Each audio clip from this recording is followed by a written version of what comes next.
الحمد لله رب العالمين والعاقبة للمتقين والصلاة والسلام على رسوله محمد وعلى آله وأصحابه أجمعين وعلى من تبعهم بإحسان إلى يوم الدين.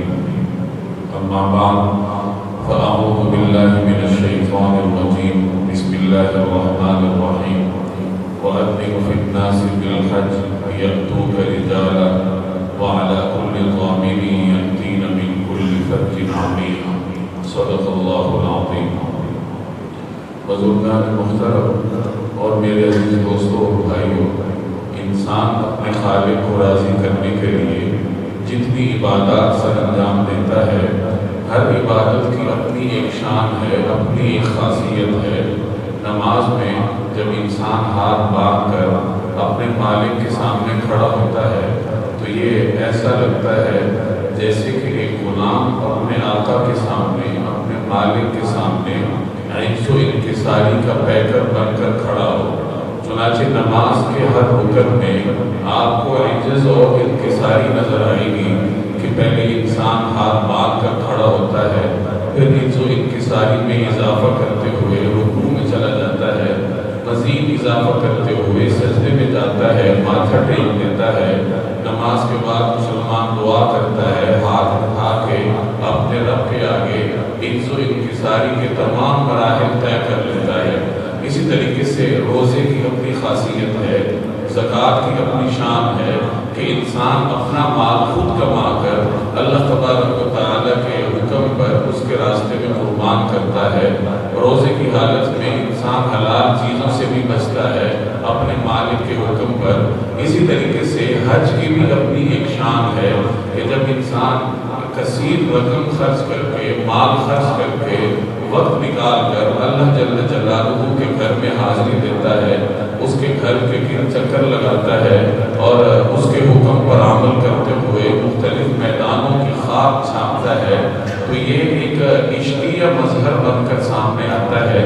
جیسے ایک عاشق اپنے معشوق کی تلاش میں مارا مارا پھرتا ہے، اسی طریقے سے ایک بندہ اپنے رب کی محبت کی تلاش میں کبھی اس کے گھر کے گرد چکر لگاتا ہے، کبھی عرفات جاتا ہے، مینا جاتا ہے، مزدلفہ میں کھلے آسمان کے نیچے زمین پر سوتا ہے.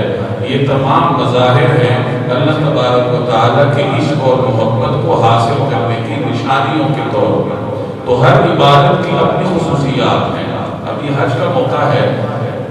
حج ایک ایسی عبادت ہے جس میں عالمگیر اخوت سامنے آتی ہے. دنیا کا کوئی مذہب اس وقت ایسا نہیں ہے، کوئی ملت، کوئی قوم ایسی نہیں ہے جن کے ہاں قومی طور پر یا مذہبی طور پر کوئی ایسا اجتماع ہوتا ہو جس میں اس مذہب کے ماننے والے پوری دنیا سے ایک جگہ پہ اکٹھے ہوں، ایک قسم کے کام کریں، ایک قسم کا لباس پہنا ہو، ایک قسم کے افعال سر انجام دیں. یہ خاصیت اللہ تبارک و تعالیٰ نے صرف مسلمانوں کو اور مذہب اسلام کو، جو اس وقت واحد پر حق مذہب ہے، اس مذہب کو اللہ نے عطا کی ہے کہ ذی الحج کے مخصوص ایام میں پوری دنیا سے مسلمان کھنچے کھنچے چلے آتے ہیں، مکہ مکرمہ میں جمع ہوتے ہیں، بیت اللہ کا طواف کرتے ہیں، حج کے موقع پر یا عمرے کے موقع پر احرام باندھتے ہیں، ایک جیسا لباس پہن کر مینا میں موجود ہوتے ہیں، کبھی عرفات جاتے ہیں، کبھی مزدلفہ میں اللہ تبارک و تعالیٰ کی رضا حاصل کرنے کے لیے میدانوں میں سوتے ہیں. بڑے بڑے امیر لوگ، نواب لوگ جو عیش و عشرت کی زندگی بسر کرتے ہیں، جو نرم مخملی بستروں پر سوتے ہیں، لیکن یہی لوگ مینا میں معمولی سے فرش پہ سوتے ہیں، مزدلفہ میں جا کے کھلے آسمان کے نیچے کسی چٹائی پر رہتے ہیں. یہی صورتحال عرفات میں ہوتی ہے. تو ایک جیسا لباس پہن کر پوری دنیا کے تمام مسلمان، خواہ کسی رنگ سے متعلق ہوں، کسی نسل سے متعلق ہوں، کسی قوم سے تعلق رکھتے ہوں، لیکن ایک جیسا لباس پہن کر ایک قسم کے افعال سر انجام دیتے ہوئے عالمگیر اخوت کو تشکیل دیتے ہیں. تو یہ جو عالمگیر اخوت اور مساوات کا عملی اظہار حج کے موقع پہ نظر آتا ہے، آپ کو پوری دنیا کے کسی مذہب میں، کسی قوم میں ایسا کوئی موقع نظر نہیں آئے گا. تو یہ حج کی ایک انفرادی شان ہے جو اللہ تبارک و تعالیٰ نے مسلمانوں کو عطا کی ہے. یوں تو ہر مذہب میں کچھ ایسے مقدس مقامات ہوتے ہیں جہاں جانا لوگ اپنے لیے اپنے مذہب کے مطابق اپنے نظریات کے مطابق عبادت سمجھتے ہیں، جیسے سکھ گردواروں میں جاتے ہیں، اسی طریقے سے بدھ مت کے ماننے والے اپنے روحانی پیشوا کے مختلف مقامات پر جاتے ہیں، اس کی زیارت کو وہ اپنے لیے مقدس سمجھتے ہیں۔ لیکن جس طریقے سے حج کے لیے مسلمان دور دراز کے مواقع سے آتے ہیں، لباس ایک جیسا ہے، افعال ایک جیسے ہیں، نشست و برخاست ایک جیسی ہے، اس قسم کے مظاہر آپ کو کسی اور مذہب میں نہیں ملیں گے۔ حج ایک ایسی عبادت ہے جو کہ گزشتہ امتوں میں بھی موجود تھی۔ بعض روایات میں آتا ہے کہ یہ جو بیت اللہ ہے یہ تمام انبیاء کا قبلہ رہا ہے۔ روایت میں آتا ہے کہ کوئی نبی ایسا نہیں گزرا جس نے بیت اللہ کا طواف نہ کیا، چاہے کعبہ کا بیت اللہ شریف کی جو معروف تعمیر ہے وہ تو حضرت ابراہیم علیہ السلام نے کی تھی، لیکن اگر آپ اس کی تاریخ پڑھیں، اس کی تاریخ میں مختلف کمزور درجے کی بھی روایات ہیں، تو بیت اللہ کی تاریخ پرانی ہے، حضرت آدم علیہ السلام کے دور سے ہے۔ تو ہر نبی نے اپنے اپنے زمانے میں بیت اللہ ہوا کسی بھی شکل میں ہو اس کا طواف کیا، جیسے میں نے روایت کا مفہوم آپ کے سامنے عرض کیا۔ ہمارے زمانے میں بیت اللہ کی تاریخ مستند طریقے سے حضرت ابراہیم علیہ السلام سے جا کے ملتی ہے۔ قرآن کریم سے اس کا ثبوت ہے کہ اللہ تبارک و تعالیٰ نے حضرت ابراہیم کو حکم دیا کہ بیت اللہ کی تعمیر کرو، چنانچہ ابراہیم علیہ السلام نے بیت اللہ کو بنایا، اس کی تعمیر کی۔ تعمیر کرنے کے بعد اللہ جل جلالہ کا اگلا حکم آیا وَأَذِّنْ فِي النَّاسِ بِالْحَجِّ، کہ بیت اللہ تم نے بنا دیا، اب لوگوں کو اس گھر کے حج کے لیے بلاؤ، اعلان کرو لوگوں میں، حج سے اعلان کرو لوگوں میں کہ وہ اس کے حج کے لیے آئیں۔ یَأْتُوکَ رِجَالًا، اور اللہ تبارک و تعالیٰ نے یہ پیشن گوئی بھی کر دی کہ آپ کے اس اعلان پر عمل کرتے ہوئے، لبیک کہتے ہوئے لوگ آئیں گے، رجالاً پیدل آئیں گے، وعلی کل ضامر، اور کمزور دبلی پتلی سواریوں پر بھی سوار ہو کے انہیں آنا پڑا تو وہ آئیں گے۔ یأتین من کل فج عمیق، دور دراز کے راستوں کا سفر کریں گے، لیکن آپ کے اس اعلان پر لبیک کہتے ہوئے لوگ ضرور آئیں گے۔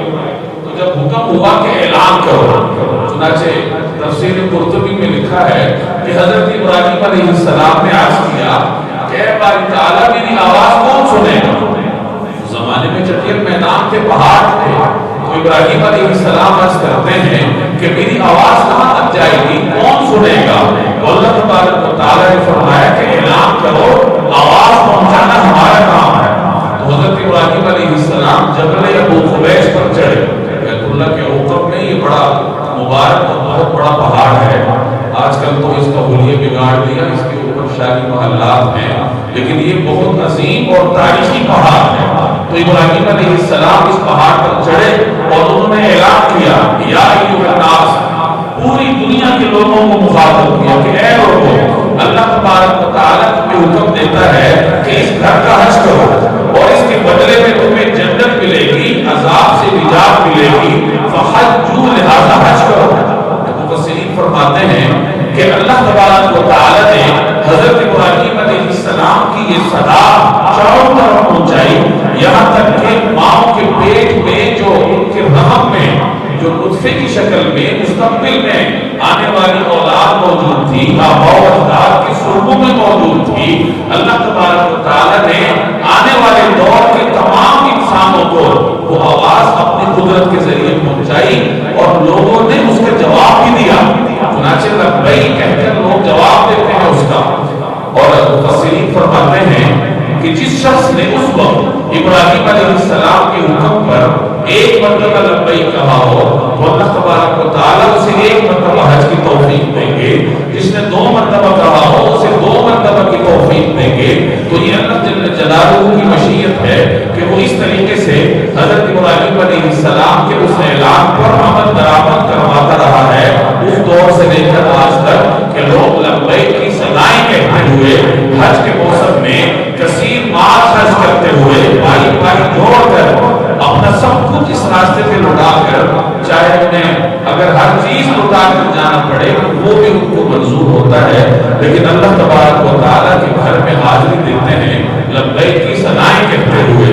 تو حضرت ابراہیم کے دور سے حج کی یہ عبادت شروع ہوئی، بعد میں اہل عرب میں یہ عبادت رائج رہی، البتہ قریش نے اس میں بگاڑ پیدا کیا تھا، جیسے دینی ابراہیمی میں قسم قسم کی بدعات، نئی نئی رسومات شامل کی تھی، اس طرح حج کو بھی انہوں نے اس کا بھی حلیہ بگاڑ کے رکھا تھا۔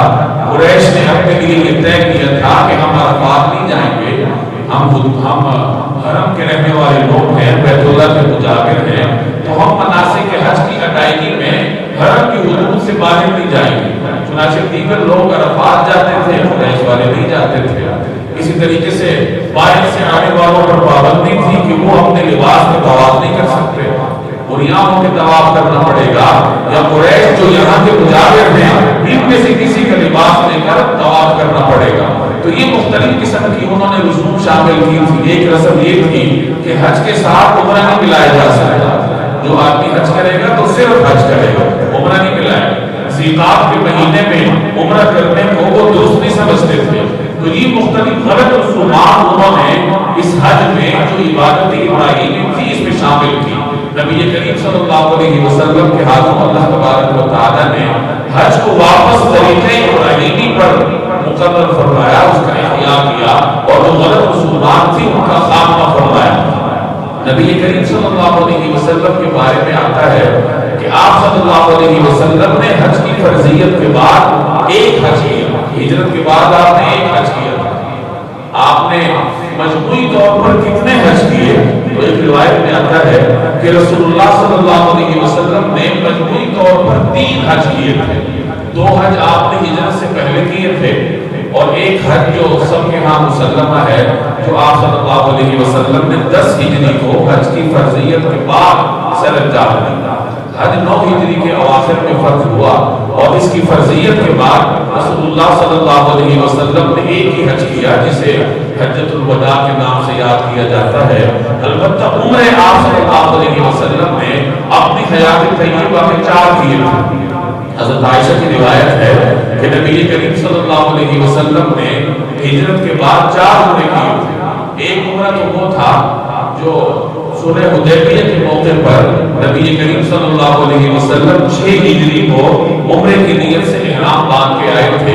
حدیبیہ کے مقام پر مشرکین کے ساتھ صلح ہوئی، مشرکین نے مکہ میں داخل نہیں ہونے دیا، تو نبی کریم صلی اللہ علیہ وسلم کے لیے عمرہ نامکمل رہا، اور آپ صلی اللہ علیہ وسلم نے صحابہ کرام کے ساتھ قربانیاں کر کے اپنا احرام کھول دیا اور واپس تشریف لے گئے۔ تو یہ آپ کا پہلا سفر تھا عمرے کا جو نامکمل رہا 6 ہجری میں۔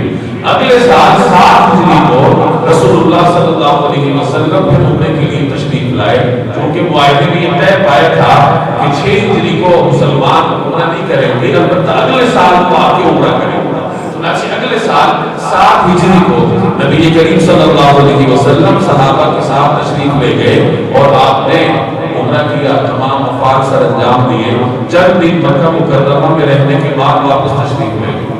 تیسرا عمرہ نبی کریم صلی اللہ علیہ وسلم نے 8 ہجری کو کیا۔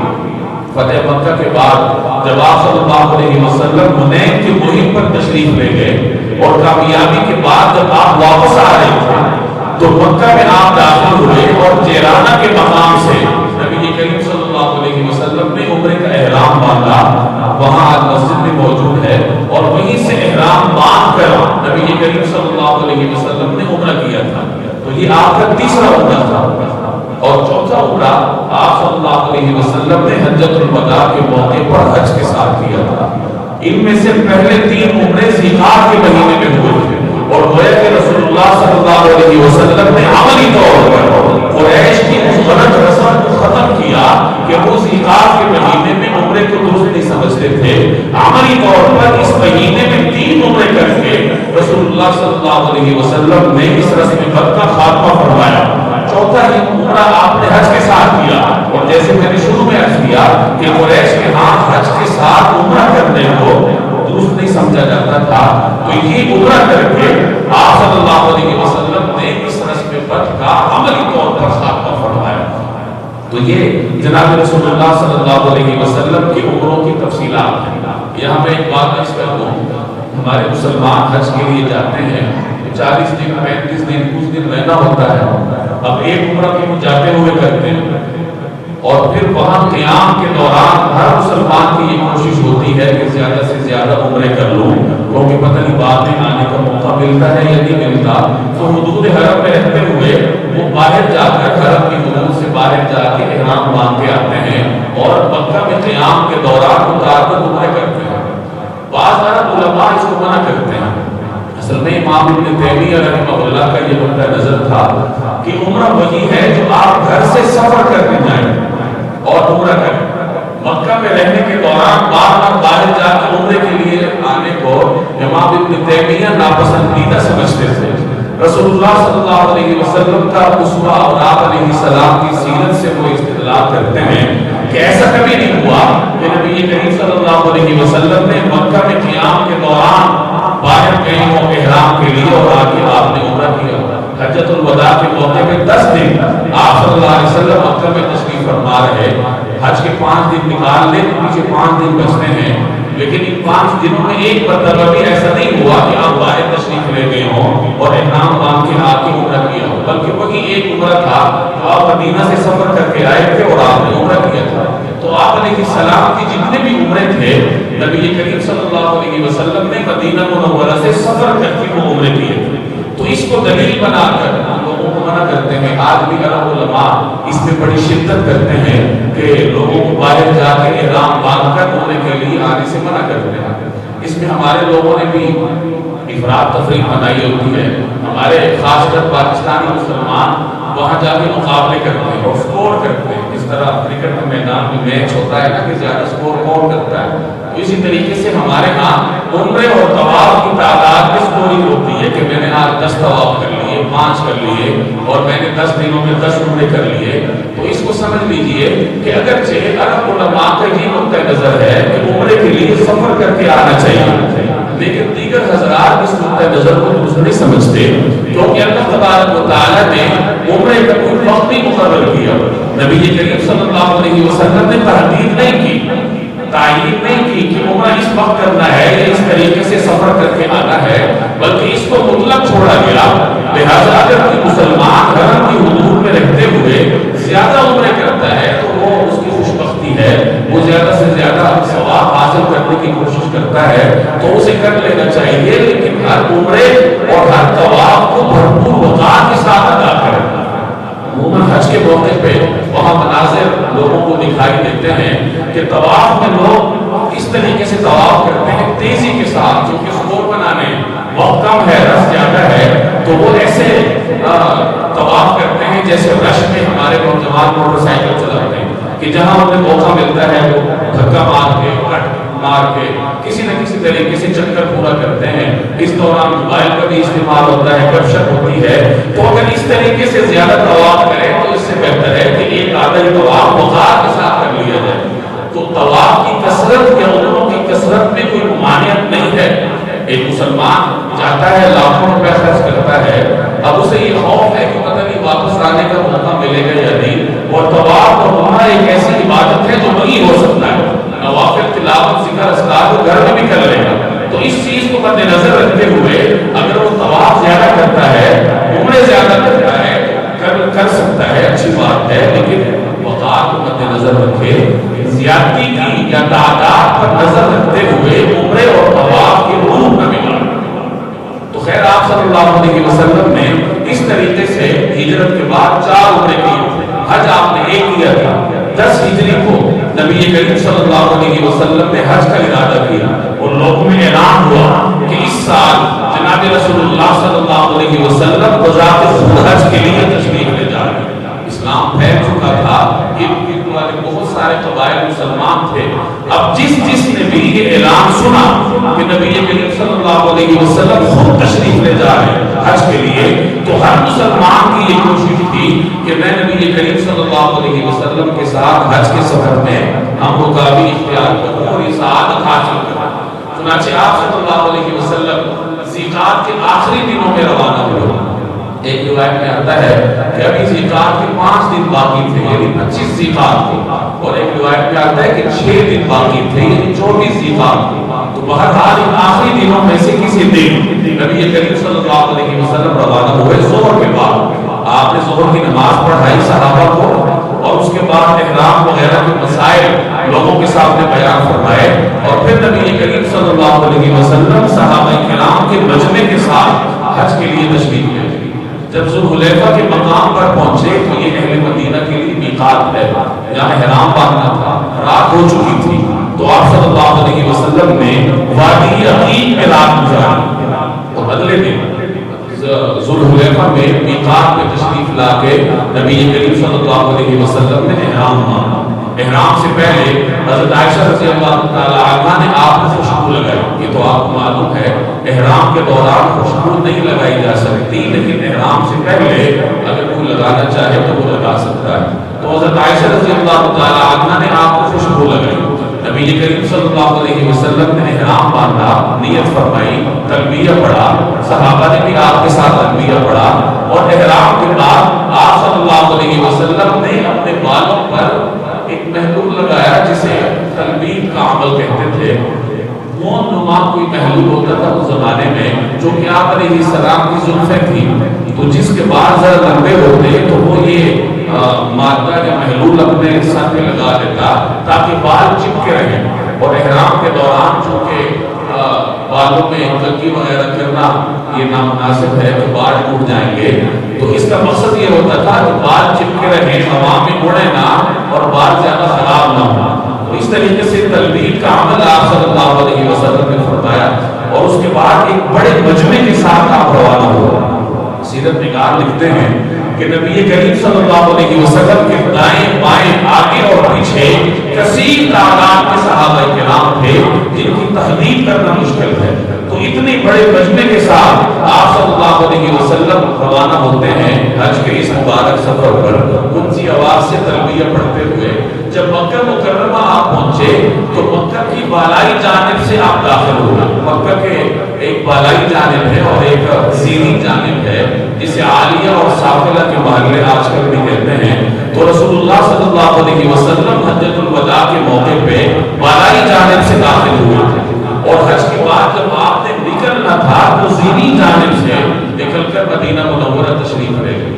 تو آپ بالائی جانب سے داخل ہوئے، غالباً اتوار کا دن تھا جب رسول اللہ صلی اللہ علیہ وسلم مکہ مکرمہ میں داخل ہوئے۔ آپ نے طواف قدوم کیا، اس کے بعد سعی کی۔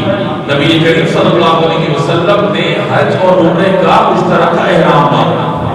یہاں یہ سمجھ لیجئے کہ حج کی دو قسمیں ہوتی ہیں۔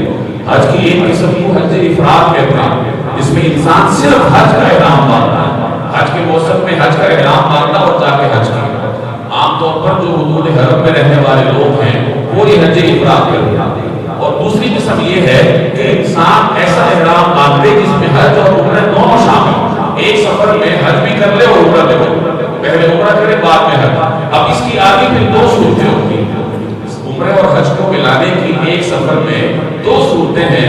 پہلی صورت یہ ہے کہ پہلے عمرہ کر لے اور پھر حلال نہ ہو، احرام ہی کی حالت میں مکہ مکرمہ میں رہے، اور جب حج کا موسم آئے تو اسی احرام سے حج بھی کرے۔ یہ بڑا مشکل کام ہوتا ہے کہ اتنا طویل دورانیہ احرام کی مشکلات برداشت کرنی پڑتی ہیں۔ اور دوسری صورت یہ ہے کہ پہلے عمرہ کر لیا جائے اور پھر انسان حلال ہو جائے، مکہ میں عام زندگی گزارے، اور جس وقت حج کا موسم آئے تو دوبارہ احرام باندھ کر حج کر لے، تو ایک ہی سفر میں عمرہ بھی ہو جائے گا، حج بھی ہو جائے گا۔ تو یہ تین قسمیں ہیں۔ ہمارے ہاں جو عموماً لوگ اس سفر میں دونوں عبادات کو ملاتے ہیں، عمرہ کر کے حلال ہو جاتے ہیں پھر حج کرتے ہیں، یہ آسان بھی ہے، اسے حج تمتع کہتے ہیں۔ نبی کریم صلی اللہ علیہ وسلم کا حج حج قران تھا، جس میں آپ صلی اللہ علیہ وسلم نے عمرے اور حج کو ملایا تھا، اور عمرے کے بعد حلال نہیں ہوئے بلکہ اسی احرام سے رسول اللہ صلی اللہ علیہ وسلم نے عمرہ بھی کیا اور بعد میں حج بھی کیا۔ البتہ دیگر حضرات جو اپنے ساتھ سواریاں نہیں لائے تھے، سواریاں نہیں قربانیاں، جو اپنے ساتھ قربانی کے جانور نہیں لائے تھے، انہیں آپ نے حلال ہونے کا حکم دیا اور فرمایا کہ تم لوگ عمرہ کر کے حلال ہو جاؤ، اور بعد میں جب حج کا موسم آئے تو نئے سرے سے احرام باندھ کے حج کرو۔ چنانچہ آپ کے اہل بیت میں جو خواتین آپ کے ہم رکاب تھیں، امہات المومنین حضرت سیدہ فاطمہ رضی اللہ تعالی عنہا، ان تمام حضرات کے پاس قربانی کے الگ سے جانور نہیں تھے، تو انہوں نے رسول اللہ صلی اللہ علیہ وسلم کے حکم پہ عمل کرتے ہوئے پہلے عمرہ کیا، عمرے کے بعد حلال ہو گئی، اور اس کے بعد حج کے لیے انہوں نے پھر احرام باندھا حج کے موسم میں۔ اور دیگر صحابہ جن کے پاس قربانی کے جانور نہیں تھے انہوں نے بھی یہی عمل دہرایا۔ لہٰذا دونوں اختیارات ہمارے پاس ہیں۔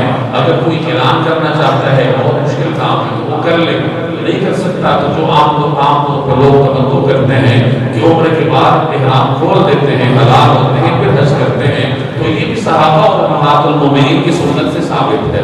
تو آپ صلی اللہ علیہ وسلم نے طواف قدوم کیا، اس کے بعد سعی فرمائی، اور اس کے بعد احرام ہی کی حالت میں مکہ مکرمہ میں رہے۔ اتوار، پیر، منگل، بدھ اور بدھ کی رات یہ آپ صلی اللہ علیہ وسلم نے مکہ میں گزاری، اور جمعرات کے دن نبی کریم صلی اللہ علیہ وسلم مینا تشریف لے گئے۔ 8 ذی الحج تھی، اسے یوم الترویہ کہا جاتا ہے۔ مینا میں جا کر رسول اللہ صلی اللہ علیہ وسلم نے ظہر، عصر، مغرب اور عشاء کی نمازیں ادا کی۔ اگلے دن یوم عرفہ تھا، 9 ذی الحج، تو آپ صلی اللہ علیہ وسلم نے فجر کی نماز مینا ہی میں ادا کی، اور اس کے بعد عرفات تشریف لے گئے۔ آپ نے حکم جاری کیا تھا کہ وادی نمرہ میں میرے لیے خیمہ لگایا گیا۔ چنانچہ وادی نمرہ میں نبی کریم صلی اللہ علیہ وسلم نے قیام فرمایا اور صحابہ کرام کو خطبہ حج دیا، جس میں آپ نے ابتدا میں فرمایا کہ اے لوگوں، غالباً اگلے سال میں تمہارے درمیان نہیں رہوں گا۔ یہ ایک پیشن گوئی فرمائی نبی کریم صلی اللہ علیہ وسلم نے کہ یہ اتنے بڑے اجتماعی طور پر یا اتنی بڑی سطح پر شاید ہماری آخری ملاقات ہے۔ اور اس کے بعد نبی کریم صلی اللہ علیہ وسلم نے فرمایا کہ جاہلیت کی تمام رسمیں آج میرے قدموں کے نیچے۔ اگر غور کیا جائے تو یہ بڑا عظیم جملہ ہے۔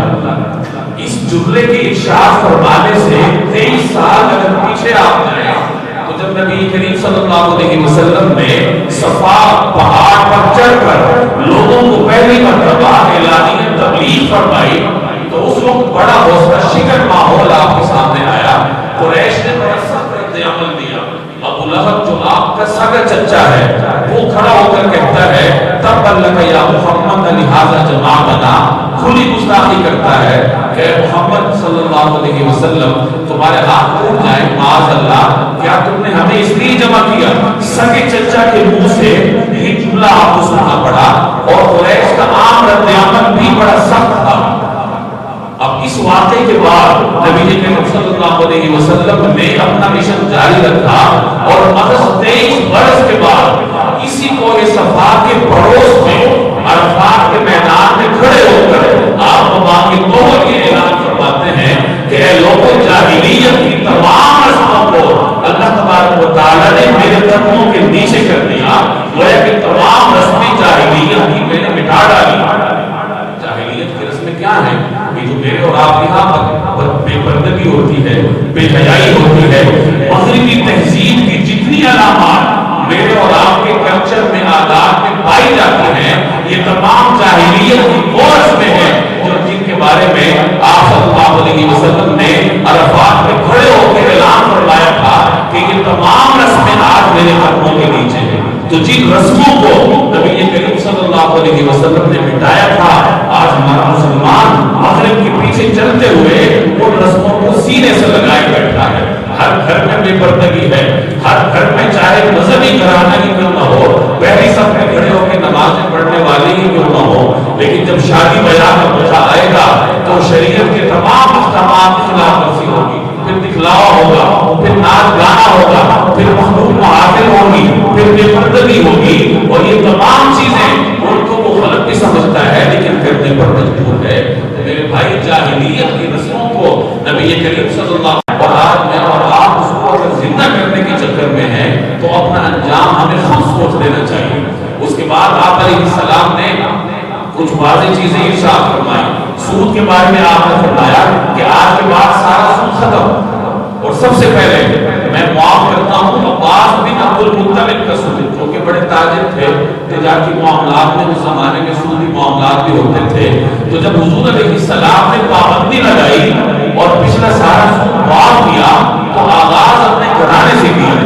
اگلے نمبر پر آپ نے فرمایا کہ سارے خون جاہلیت کے معاف۔ اب آج کے بعد سب کو حالت گڑی بند، اور خون معاف کرنے کے لیے بھی آپ نے اپنے قبیلے کا انتخاب فرمایا۔ فرمایا ربیہ بن حارث آپ کے قبیلے کے فرد تھے، ان کے بیٹے کو جاہلیت میں کسی نے قتل کیا تھا، جب وہ بنو سعد میں دودھ پی رہے تھے تو بنو حذیل کے لوگوں نے انہیں قتل کیا، تو آپ صلی اللہ علیہ وسلم نے ان کا خون معاف کیا کہ میں پہلے اپنے خاندان کے بچے کا خون معاف کرتا ہوں۔ عورتوں کے بارے میں آپ نے بڑی قیمتی نصیحتیں فرمائی۔ اس طریقے سے نبی کریم صلی اللہ علیہ وسلم نے اس خطبے میں اپنی امت کو بڑی اہم نصیحتیں فرمائی۔ اس کے بعد آپ نے لوگوں کو نماز پڑھائی عرفات میں، ظہر بھی پڑھائی، عصر بھی پڑھائی، قصر پڑھائی۔ یہاں یہ مسئلہ بھی سمجھ لیں کہ بنا اور عرفات میں نبی کریم صلی اللہ علیہ وسلم نے نماز قصر پڑھی تھی۔ آج ائمہ احناف کا یہ نقطہ نظر ہے کہ رسول اللہ صلی اللہ علیہ وسلم نے جو قصر پڑھی تھی وہ اس لیے کہ آپ مسافر تھے، کیونکہ آپ کا وطن اب مدینہ تھا، مکہ میں آپ کی کوئی جائیداد نہیں تھی۔ فتح مکہ کے موقع پر بھی آپ صلی اللہ علیہ وسلم نے قصر نمازیں ادا کی، تو حجۃ الوداع کے موقع پر بھی جو نمازیں آپ نے قصر ادا کی تھی وہ سفر کی وجہ سے تھی۔ چنانچہ آج بھی اگر کوئی شخص جاتا ہے چند دنوں کے لیے محض حج کے دنوں کے لیے تو وہ قصر پڑے گا، لیکن اگر کوئی شخص جاتا ہے اور مکہ میں 15 دن کی نیت کرتا ہے حج سے پہلے تو وہ مقیم ہوگا، اور مقیم ہونے کی حیثیت سے وہ مکہ میں بھی پوری نمازیں پڑھے گا، مینا میں بھی پوری پڑھے گا، عرفات میں بھی پوری پڑھے گا۔ تو رسول اللہ صلی اللہ علیہ وسلم نے لوگوں کو یہ دو نمازیں پڑھائیں۔ اس کے بعد آپ علیہ السلام جبل رحمت کے پاس تشریف لائے اور قبلہ رخ ہو کر دیر تک مناجات اور دعاؤں میں مصروف رہے۔ مغرب کے بعد آپ صلی اللہ علیہ وسلم سوار ہوئے اور مزدلفہ تشریف لے گئے۔ آپ صلی اللہ علیہ وسلم کے ساتھ اسامہ بن زید بھی تھے۔ مزدلفہ میں آپ نے مغرب اور عشاء کی نمازیں اکٹھی پڑھی اور اس کے بعد آرام کے لیے لیٹ گئے۔ فجر تک آپ نے آرام فرمایا اور اگلے دن یعنی 10 ذی الحج کو جو عید کا دن یوم النحر ہوتا ہے تو فجر کے وقت آپ بیدار ہوئے، فجر کی نماز پڑھی اور پھر مزدلفہ میں مشعر حرام کے پاس تشریف لائے جہاں آج مسجد مشعر حرام ہے۔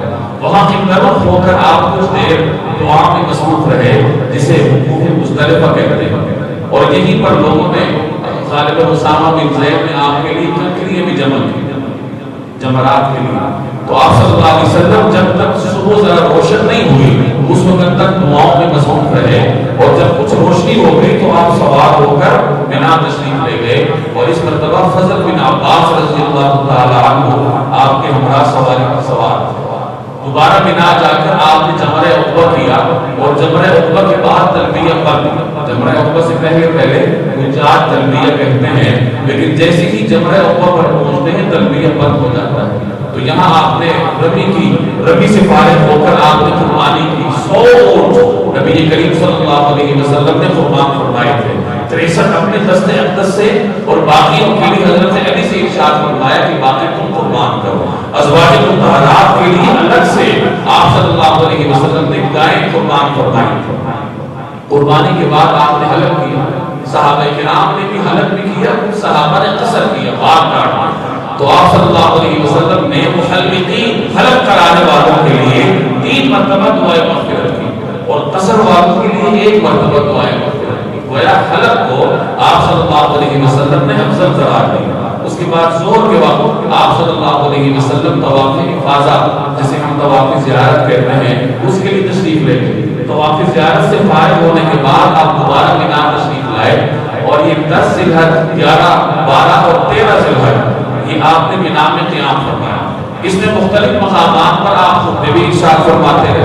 چنانچہ 10 ذی الحج کو جمرہ عقبہ کے بعد نبی کریم صلی اللہ علیہ وسلم نے خطبہ ارشاد فرمایا مینا میں، 11 ذی الحج کو بھی خطبہ ارشاد فرمایا، اور بعض روایات میں آتا ہے کہ 12 ذی الحج کو یعنی پیر والے دن بھی نبی کریم صلی اللہ علیہ وسلم نے خطبہ ارشاد فرمایا، اور اس میں آپ وہی سابقہ باتیں نصیحتیں دہراتے رہے جو آپ عرفات میں ارشاد فرما چکے تھے۔